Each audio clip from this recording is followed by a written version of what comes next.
Alors, bienvenue dans cette capsule où on va parler des opérations sur les vecteurs algébriques. On va commencer par un exemple qui va vous rappeler les notions vues dans la capsule précédente. L'exemple est suivant. On vous dit soit les points A, 2, 1, moins 4 et B, 7, 2, 1. Alors, on vous demande de trouver d'abord le module du vecteur AB, de trouver deux vecteurs parallèles à AB de longueur 3, de trouver un point C tel que AC est égal à 3AB et de montrer que les vecteurs AC et BC sont parallèles. Je vous laisse du temps pour le faire, appuyez sur pause et quand vous serez prêt, ben, vous repartez et vous entendrez la solution. Alors, solution donc au problème, on vous demandait donc de trouver la longueur du vecteur AB. Je vous signale que dans l'énoncé du problème, on ne vous a pas donné des vecteurs, on vous a donné des points. Alors, le vecteur AB, ben, il est obtenu en soustrayant les coordonnées correspondantes. Donc, le vecteur AB est en fait le vecteur 5, 1, 5. Et la longueur du vecteur AB, on l'obtient en faisant la racine carrée de 5 au carré plus 1 au carré plus 5 au carré, ce qui nous donne racine de 51. Ensuite, on vous demandait de trouver deux vecteurs parallèles à AB de longueur 3. Alors, premièrement, ce qu'on va faire, on va trouver des vecteurs unitaires qui sont parallèles à AB. Je vous rappelle qu'un vecteur unitaire, c'est un vecteur qui est de longueur 1. Alors, les vecteurs unitaires parallèles à AB sont les suivants. On multiplie le vecteur par 1 sur racine de 51 ou par moins 1 sur racine de 51. Alors, voici les deux vecteurs donc qui sont parallèles à AB. Ensuite, comme on veut des vecteurs de longueur 3, ben on va tout simplement multiplier ces vecteurs-là par 3. Alors, ça nous donne donc ces vecteurs-ci, donc 3 sur racine de 51 fois 5, 1, 5, ce qui nous donne 15 sur racine de 51, 3 sur racine de 51 et 15 sur racine de 51. Et son vecteur opposé, donc qui est exactement le même avec des moins devant chaque composante. Donc, voilà les deux vecteurs parallèles à AB qui sont de longueur 3.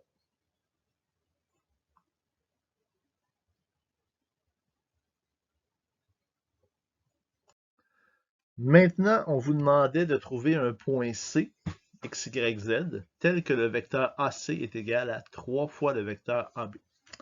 Alors, le vecteur AC, ben, il se trouve à être le vecteur x-2, y-1, z plus 4, puisque je vous rappelle que le point A, c'était le point 2, 1, moins 4. Et 3 fois le vecteur AB, ben, ça donne 15, 3, 15.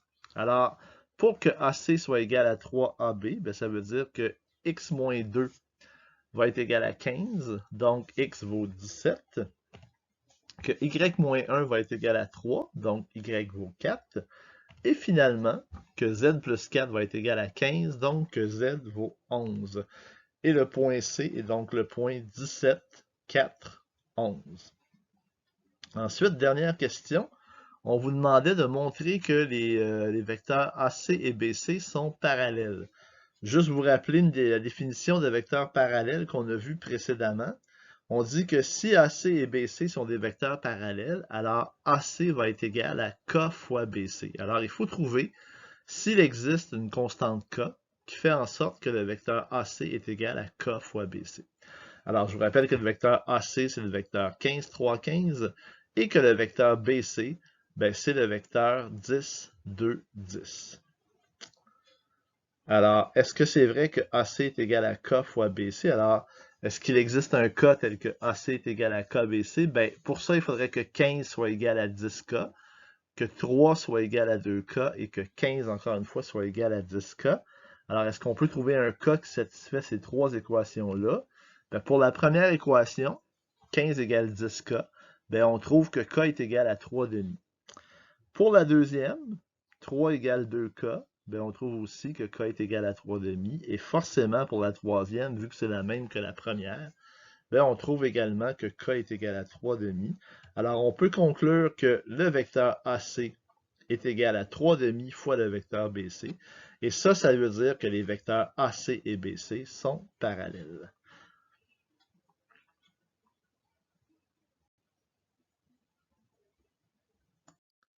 Maintenant, ben, allons-y sur les nouvelles notions du jour. Premièrement, quand on parle d'opérations sur les vecteurs algébriques, on va parler d'addition. Ben, quand on veut additionner deux vecteurs algébriques, on additionne tout simplement les composantes correspondantes. Vous avez ici, donc on vous dit dans R2, si U est égal à U1, U2 et V égale V1, V2, alors U plus V, ben, ce sera égal à U1 plus V1, puis U2 plus V2. C'est la même chose dans R3. On additionne les composantes qui correspondent à X, Y et Z. Et même chose dans Rn. Un exemple, ben, on vous demande de donner les composantes du vecteur A plus B. Si le vecteur A est le vecteur 5, 1 et le vecteur B, 2, 3, alors ça veut dire que A plus B, ben, ça va être égal à 5 plus 2 et 1 plus 3. Donc, ce sera égal au vecteur 7, 4. On peut vérifier si géométriquement ça tient la route. Vous avez le vecteur A qui est représenté au bas de votre écran, qui est le vecteur 5, 1. Le vecteur B qui est le vecteur 2, 3. Et en utilisant la méthode du parallélogramme, on a fait la somme des vecteurs A et B. Et on peut constater que le vecteur A plus B qui apparaît en vert est bel et bien le vecteur 7, 4. Alors oui, ça tient la route. En additionnant les composantes, ben, on obtient bel et bien le vecteur somme des deux. Une autre opération qu'on peut faire sur les vecteurs algébriques, c'est le produit par un scalaire.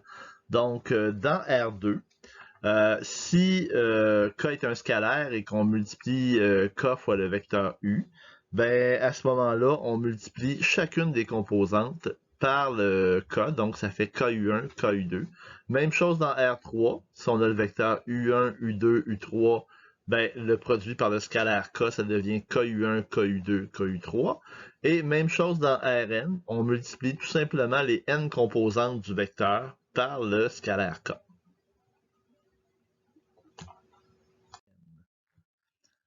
Si on cherche un vecteur unitaire, ben, je vous rappelle qu'un vecteur unitaire, c'est un vecteur de longueur 1. Alors, pour obtenir le vecteur unitaire, ben, on a juste à faire 1 sur la longueur du vecteur fois le vecteur en question. Donc, vous avez ici le théorème qui dit que si V est un vecteur non nul de R2, R3 ou de Rn, alors le vecteur U qui est égal à 1 sur la longueur de V fois V, et le vecteur moins U qui est moins 1 sur la longueur de V fois V, sont deux vecteurs unitaires qui sont parallèles à V.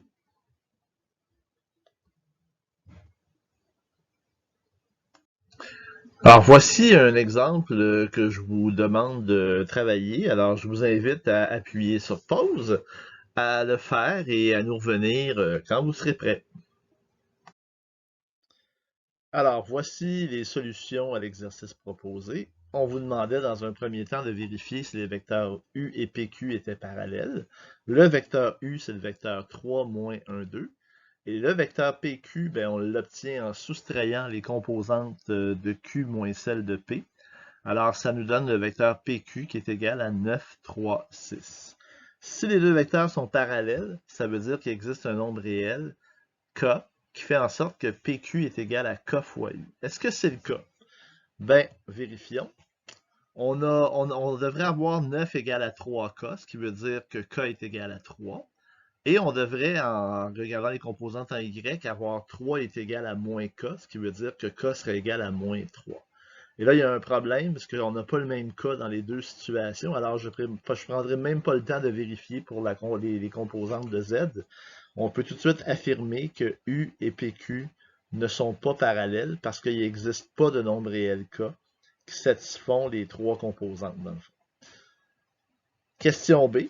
Est-ce que les vecteurs V et PQ sont parallèles?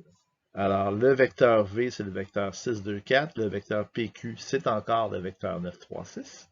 Alors, si V et PQ sont parallèles, ben, ça veut dire qu'il existe un nombre réel K tel que PQ est égal à K fois V. Est-ce que c'est le cas cette fois-ci? Ben, on devrait avoir, en regardant les composantes en X, 9 égale 6K, ce qui implique que K vaut 3 demi. En regardant les composantes en Y, on aurait 3 égale 2K, ce qui implique aussi que K égale 3 demi. Et en regardant les composantes en Z, on devrait avoir 6 égale 4K, ce qui implique aussi que K vaut 3 demi. Alors, K vaut 3 demi partout. Alors, on peut conclure que le vecteur PQ est égal à 3 demi fois le vecteur V. Donc, ça nous permet d'affirmer tout de suite que les vecteurs V et PQ sont parallèles.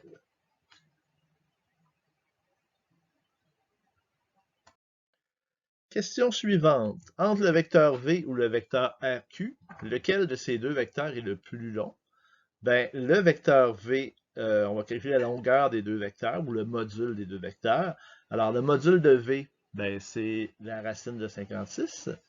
Le vecteur RQ qu'on obtient en soustrayant les composantes de R à celles de Q, qui nous donne le vecteur 7, 1, 5, ben, si on calcule sa longueur, ça nous donne racine de 75. Donc, racine de 75, c'est plus grand que racine de 56. Alors, on peut conclure que le vecteur RQ est le plus long des deux. Question suivante. Effectuer 2U plus 4V. Ben, 2U plus 4V, c'est 2 fois le vecteur 3 moins 1, 2 plus 4 fois le vecteur 6, 2, 4. Ça donne donc un grand total de 36, 20. Question suivante. Trouver deux vecteurs unitaires parallèles à 2U plus 4V. Ben, il faut commencer par trouver la longueur de 2U plus 4V, qui donne la racine de 1336. Et le vecteur unitaire, donc, qui est parallèle à 2U, les vecteurs unitaires, pardon, qui sont parallèles à 2U plus 4V, ben, on va les obtenir en faisant 1 sur la longueur fois le vecteur, donc 1 sur racine de 1336 fois le vecteur 3620, qui donne celui que vous voyez actuellement à l'écran, et son vecteur opposé, donc dans lequel on a mis des moins devant chacune des composantes. Ben, ce sont deux vecteurs unitaires qui sont parallèles à 2U plus 4V. Question suivante. On vous demande, est-ce que les points P, Q et R sont alignés? Alors, si les points P, Q et R sont alignés, ben, ça veut dire que le vecteur PQ est parallèle au vecteur PR. Est-ce que c'est le cas? Ben, le vecteur PQ, on sait que c'est le vecteur 9, 3, 6. Le vecteur PR, c'est le vecteur 2, 2, 1. Alors, si PQ et PR sont parallèles, ça veut dire qu'il existe un réel K, tel que PQ est égal à K fois PR. Est-ce que c'est vrai? Ben, ça voudrait dire qu'on aurait 9 égale 2K. Donc, K est égal à 9 demi. Et on aurait pour la deuxième composante, 3 égale 2K. K égale 3 demi. Alors, j'arrête tout de suite. On voit bien que les deux valeurs de K qu'on a obtenues sont différentes. Alors, ce que ça nous donne comme information, c'est que PQ et PR ne sont pas parallèles, donc que PQ et R ne sont pas alignés. Question suivante. Déterminer le point S du segment PR tel que le point S est situé 3 fois plus près du point P que du point R. Je vous invite à regarder le schéma que vous aviez dans la question. Alors, le point S, il est ici. Il est situé à une unité du point P. Par contre, il est situé à 1, 2, 3 unités du point R. Donc, il est vraiment 3 fois plus près de P que de R. Alors, ça veut dire à ce moment-là que on se retrouve avec, on cherche un point S tel que le vecteur PR est égal à 4 fois le vecteur PS. Le vecteur PR, on sait qu'il vaut 2, 2, 1. Le vecteur PS, ben, ça va être le vecteur x-0, y-2, z-5. Donc, quand on fait le produit par 4, ben, ça nous donne le vecteur 4x, 4y-8 et 4z-20. Alors, pour que ça, ce soit égal à 2, 2, 1, ben, il faut que d'abord 4x soit égal à 2. Donc, x vaut 2 quarts, ce qui veut dire une demi. Il faut que 4y-8 soit égal à 2, ce qui veut dire que 4y égale 10, donc y égale 10 quarts, ou si vous préférez 5 demi. Et finalement, il faut que 4z moins 20 soit égal à 1, donc que z soit égal à 21 quarts. Alors, ça veut dire que le point S qu'on cherchait, ben, c'est le point 1 demi, 5 demi, 21 quarts. Question suivante. Déterminer le point S de la droite PR, mais qui n'est pas situé entre P et R, tel que le point S est situé 3 fois plus près du point R que du point P. Alors, vous avez un exemple ici, ben pas un exemple, mais le schéma qui est ici, qui nous montre que le point S est à une unité du point R, mais que le point S est à 3 unités du point P. Donc, le point S est 3 fois plus près du point R que du point P. Ce qui veut dire pour nous, donc, que on cherche un point S tel que le vecteur PS est égal à 3,5 fois le vecteur PR. Donc, ça veut dire que le vecteur PS, ben, ce sera le vecteur X, Y-2, Z-5, et ce sera égal à 3,5 fois le vecteur 2, 2, 1. Donc, X qui est égal à 6,5, donc X est égal à 3. Y-2 est égal à 3,5 fois 2, donc ça veut dire que Y est égal à 5. Z-5 est égal à 3,5, ce qui veut dire que Z est égal à 3,5 plus 5, donc 13,5. Alors, le point qu'on cherche, c'est le point S qui est le point 3, 5 et 13,5. Terminons cette capsule avec les propriétés de l'addition des vecteurs algébriques et les propriétés de la multiplication des vecteurs algébriques par un scalaire. Alors, si vous regardez, vous les avez dans votre manuel, je les ai mis à l'écran, les propriétés. Si vous regardez les propriétés, vous allez les reconnaître, hein, on a toujours les mêmes. On a fermeture, commutativité, associativité, élément neutre, élément opposé. Ça, c'est pour l'addition de vecteurs algébriques. Et pour la multiplication d'un vecteur algébrique par un scalaire, ben encore une fois, vous avez la fermeture, les deux distributivités, l'associativité et l'élément neutre. Toujours les mêmes opérations, les mêmes propriétés qui sont permises. Si vous regardez dans les matrices, vous allez voir qu'on a les 10 mêmes. Si vous regardez dans les vecteurs géométriques, vous allez voir qu'on a également les 10 mêmes. Et il n'y a pas de hasard à ça. Il y a une raison qu'on va voir un peu plus tard dans le cours. Donc, toujours les mêmes 10 propriétés qui reviennent pour les différentes choses qu'on a vues, donc matrice, vecteur géométrique et vecteur algébrique. Ça se termine donc par les exercices. Alors, vous êtes en mesure maintenant de faire les exercices des pages 234 à 236, numéro 1 à 6, 7b, 8a, 9, 10 et 13. Bonne fin de journée, bon travail.